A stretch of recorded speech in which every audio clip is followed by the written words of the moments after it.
Class 9 আজকে আমাদের আলোচ্য বিষয় হলো তাপ।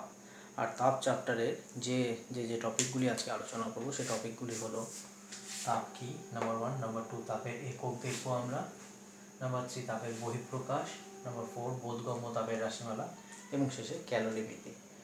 তো দুটো ভিডিওতে এটা কমপ্লিট করার চেষ্টা করব। চলো আজকে টপিক শুরু করা যাক আলোচনা।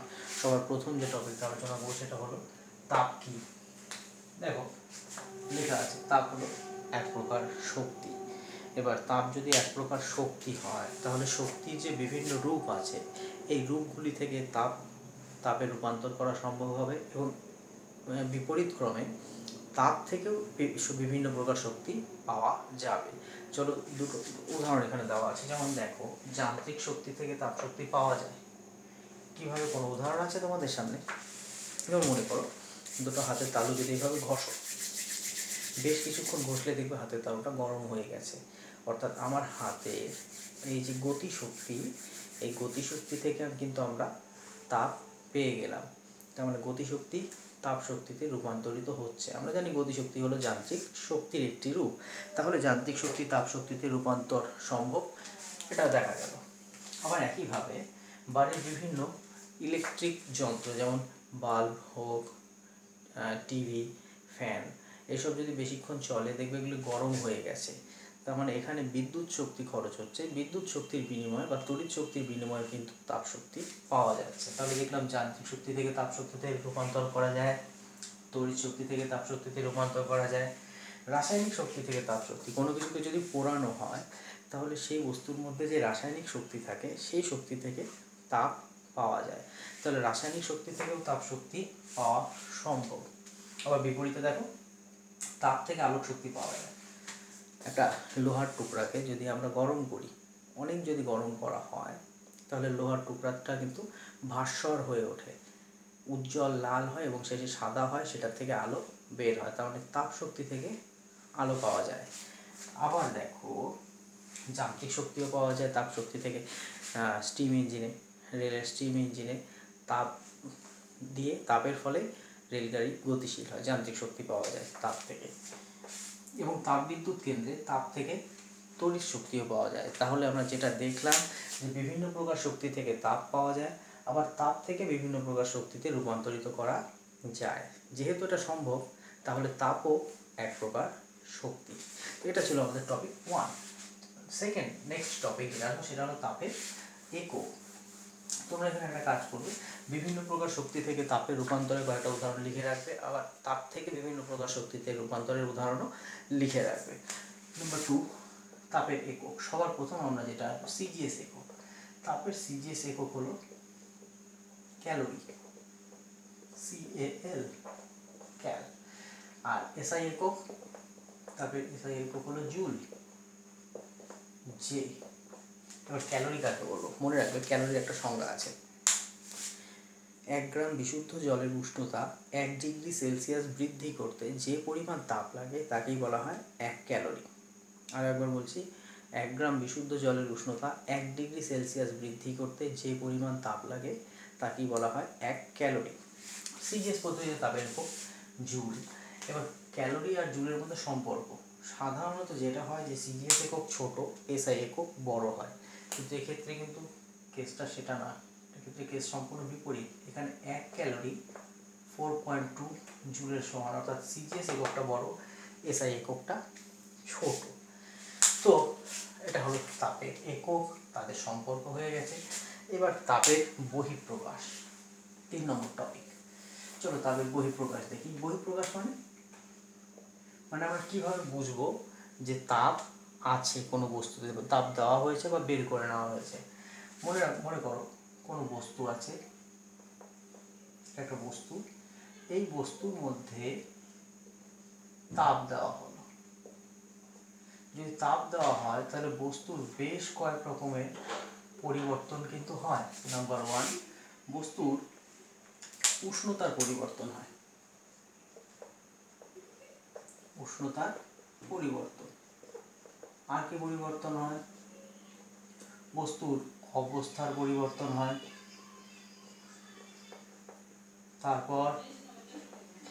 তারপর বস্তুর রাসায়নিক পরিবর্তন হয়, আর তারপর বস্তুর চৌম্বক ধর্মের পরিবর্তনও হয়। এই কয়েক রকমের পরিবর্তন, এগুলি বাদেও আরো বেশ কিছু পরিবর্তন আছে, সেগুলি আমরা ডিটেলসে পড়বো না। তো মোট কথা বেশ কয়েক রকমের পরিবর্তন হয়। চলো এই বিষয়গুলো একটু বলে নিই। তাপ দিলে, কোনো বস্তুতে তাপ দিলে উষ্ণতার পরিবর্তন হয়, অর্থাৎ উষ্ণতা বাড়ে। আবার যদি তাপ বের করে নেওয়া হয় উষ্ণতা কমে। তাহলে উষ্ণতার মাধ্যমে তাপ নিজেকে প্রকাশিত করছে, বহিঃপ্রকাশ ঘটছে তাপে। আবার কোনো বস্তুতে তাপ দিলে তার অবস্থার পরিবর্তন হয়, অর্থাৎ কঠিন বস্তুকে তাপ দিলে সেটা গলে তরল হয়ে যায়, তরলকে তাপ দিলে গ্যাসীয় হয়ে যায়, অবস্থার পরিবর্তন হয়। অবস্থার পরিবর্তনটাও তাপের এক রকমের বহিঃপ্রকাশ। তাপ দিলে বস্তুর রাসায়নিক পরিবর্তন হয়, যেমন দহন হয়। যখন কোনো বস্তুকে পোড়ানো হয় তখন সেই বস্তুর রাসায়নিক পরিবর্তন হয় তাপ দেওয়ার জন্য। আবার তাপ দিলে বস্তুর চৌম্বকীয় পরিবর্তনও হয়, চৌম্বক ধর্মের পরিবর্তন। আমরা জানি কোনো চুম্বককে যদি উত্তপ্ত করা যায় তাহলে তার চৌম্বক ধর্ম ক্রমশ হ্রাস পায়, তাহলে চৌম্বকীয় পরিবর্তনটাও হয়। এগুলি হলো সব তাপের বিভিন্ন রকমের বহিঃপ্রকাশ। এই বহিঃপ্রকাশগুলির মধ্যে কিন্তু এই দুটো জিনিসই আমরা ডিটেলসে এই চ্যাপ্টারে পড়বো, আমাদের সিলেবাসে আছে, বাকিগুলি আমরা পড়বো না। তো সবার প্রথম আচ্ছা, আরেকটা জিনিস, তাপ দিলে যদি বস্তু উষ্ণতার পরিবর্তন হয় তখন সেই তাপটাকে বলে বোধগম্য তাপ। এই তাপটাকে বলা হয় বোধগম্য তাপ, যে তাপ দিলে বস্তু উষ্ণতার পরিবর্তন হয়। আবার যে তাপ দিলে বস্তুর অবস্থার পরিবর্তন হয় সেই তাপটাকে বলা হয় লীন তাপ। এই দুটো জিনিস কিন্তু মাথায় রাখতে হবে, বোধগম্য তাপ আর লীন তাপ।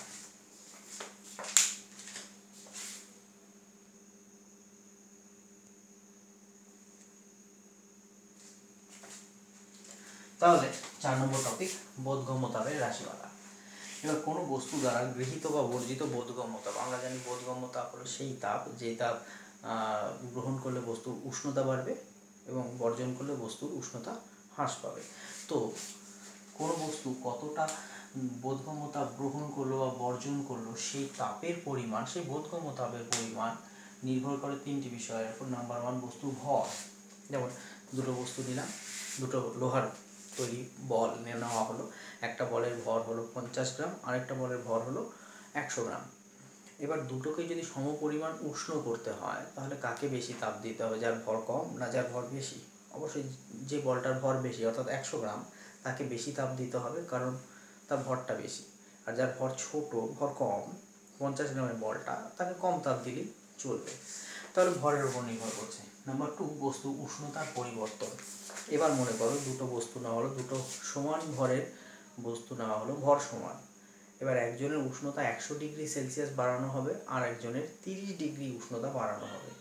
তাহলে যার উষ্ণতা বেশি বাড়ানো হবে তাকে বেশি তাপ দিতে হবে, আর যার উষ্ণতা কম বাড়ানো হবে তাকে কম তাপ দিলেই চলবে। তাহলে উষ্ণতার পরিবর্তনের উপর নির্ভর করছে। আচ্ছা, উষ্ণতার পরিবর্তনটা বলি। যদি উষ্ণতা বাড়ে, উষ্ণতা যদি বৃদ্ধি হয়, যদি উষ্ণতা বৃদ্ধি হয় তাহলে আমরা অন্তিম উষ্ণতা T2 মাইনাস প্রাথমিক উষ্ণতা লিখব, কারণ এখানে অন্তিম উষ্ণতা বেশি।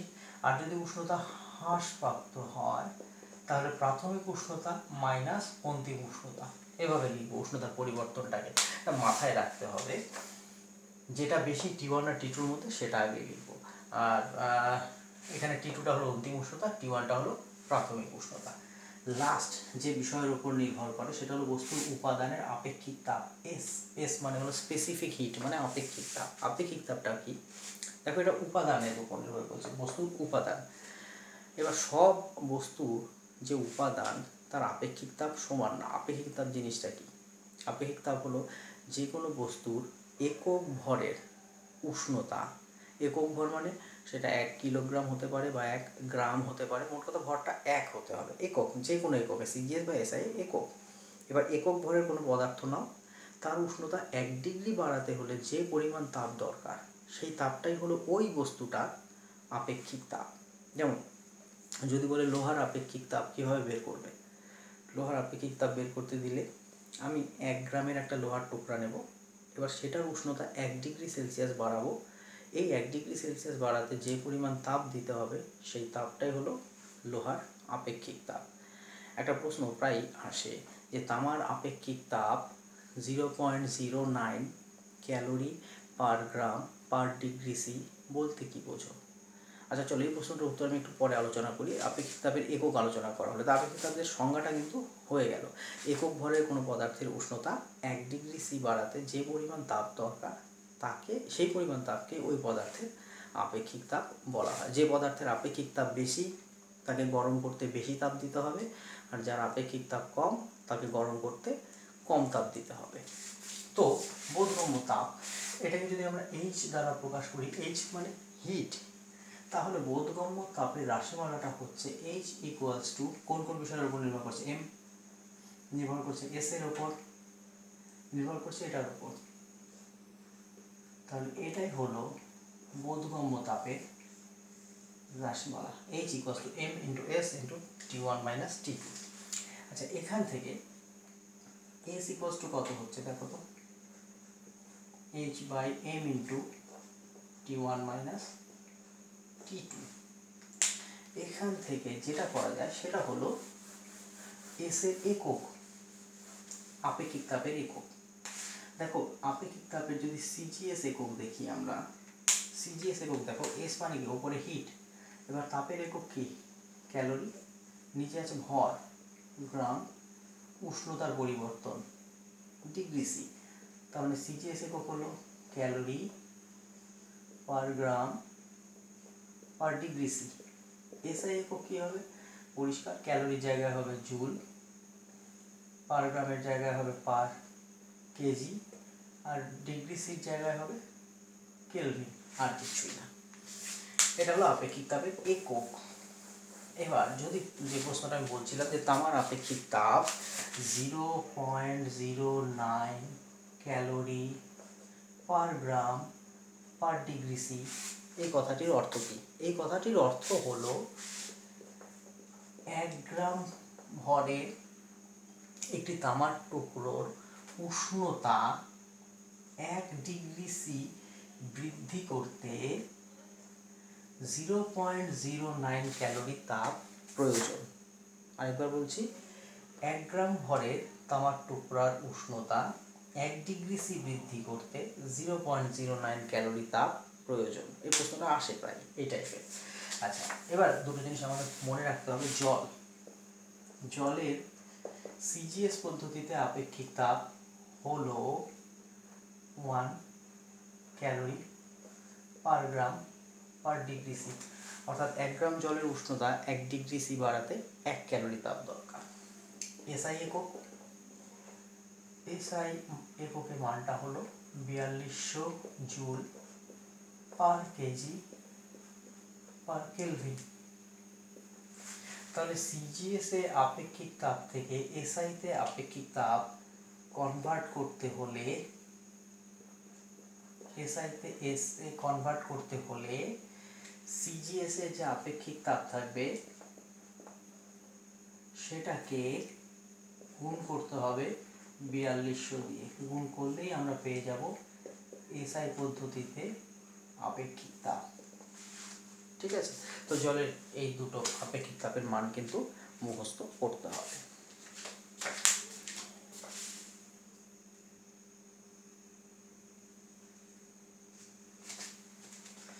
দেখো, বোধগম্য তাপের রাশিমালা থেকে একটা প্রবলেম দেওয়া আছে যে 50 গ্রাম ভরের একটি লোহার টুকরার উষ্ণতা 100 ডিগ্রি সি বাড়াতে কি পরিমাণ তাপ দরকার, অর্থাৎ তাপ দিতে হবে, কি পরিমাণ তাপ দিতে হবে। এবার যদি একটি বস্তু নিয়ে প্রবলেম থাকে, যেমন এখানে একটাই বস্তু নিয়ে প্রবলেম আছে এবং সেই বস্তুটা হলো একটি লোহার টুকরা, এবার এই বস্তুকে কি পরিমাণ তাপ দিতে হবে বা বস্তুর থেকে কি পরিমাণ তাপ বের করে নিতে হবে, এটা নিয়ে প্রবলেম।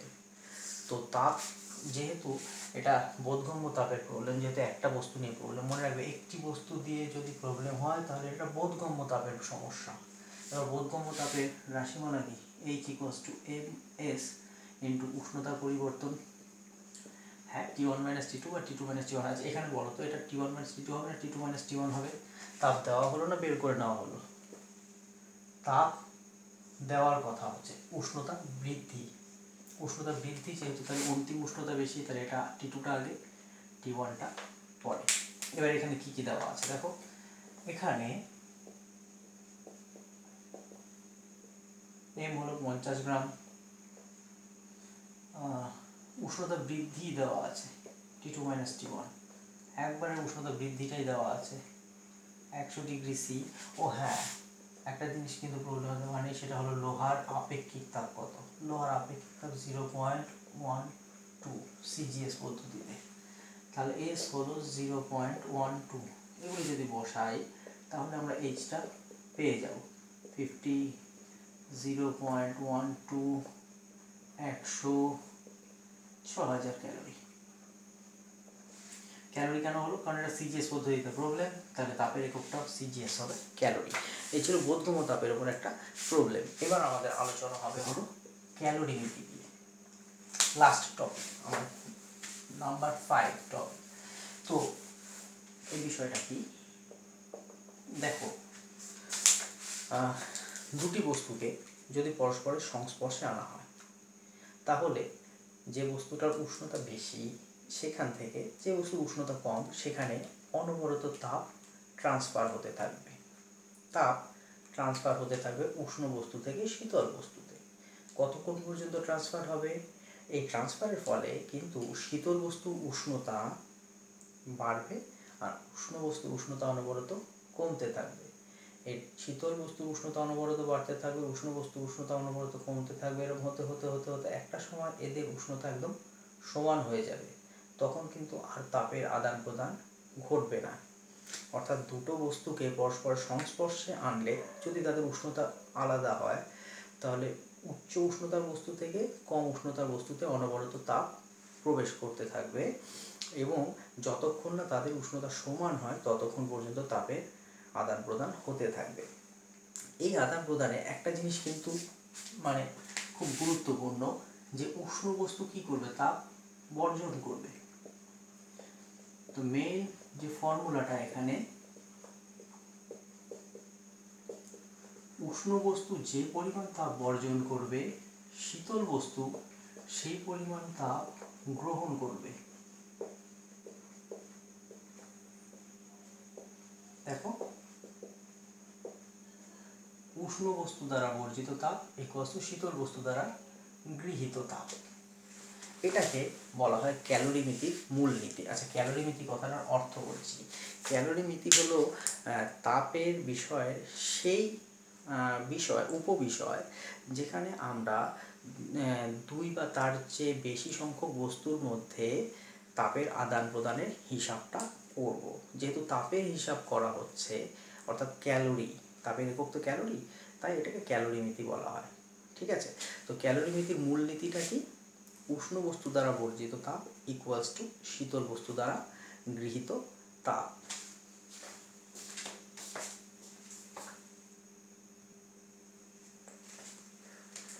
দেখো, ক্যালোরিমিতির ওপর একটা প্রবলেম এখানে দেওয়া আছে, পজ করে এই প্রবলেমটা একটু পড়ে নাও। এই ধরনের প্রবলেমে দেখো দুটো বস্তুর ইনভলভমেন্ট আছে, টু বডি। কি কি? এক নম্বর হলো 500 ডিগ্রি সি উষ্ণতার 200 গ্রাম ভরের একটি লোহার বল, এটা হলো এক নম্বর বস্তু। আর দুই নম্বর বস্তু 20 ডিগ্রি সি উষ্ণ 500 গ্রাম জল। তো এই দুটি বস্তুকে কি করা হলো? পরস্পরের সংস্পর্শে আনা হলো। সংস্পর্শে আনলে এদের মধ্যে তাপের আদান প্রদান ঘটবে। এবার চাইছে কি অন্তিম উষ্ণতা কত হবে। এখানে মনে রাখবে অন্তিম উষ্ণতা কিন্তু উভয়েরই সমান হয়, কারণ তাপের আদান প্রদান ঘটে ততক্ষণ পর্যন্ত তাপের আদান প্রদান ঘটতে থাকবে যতক্ষণ না উভয়ের উষ্ণতা সমান হয়। তার মানে দুজনেরই উষ্ণতা সেম হবে এবং সেই উষ্ণতাটাই বের করতে বলা হয়েছে এখানে।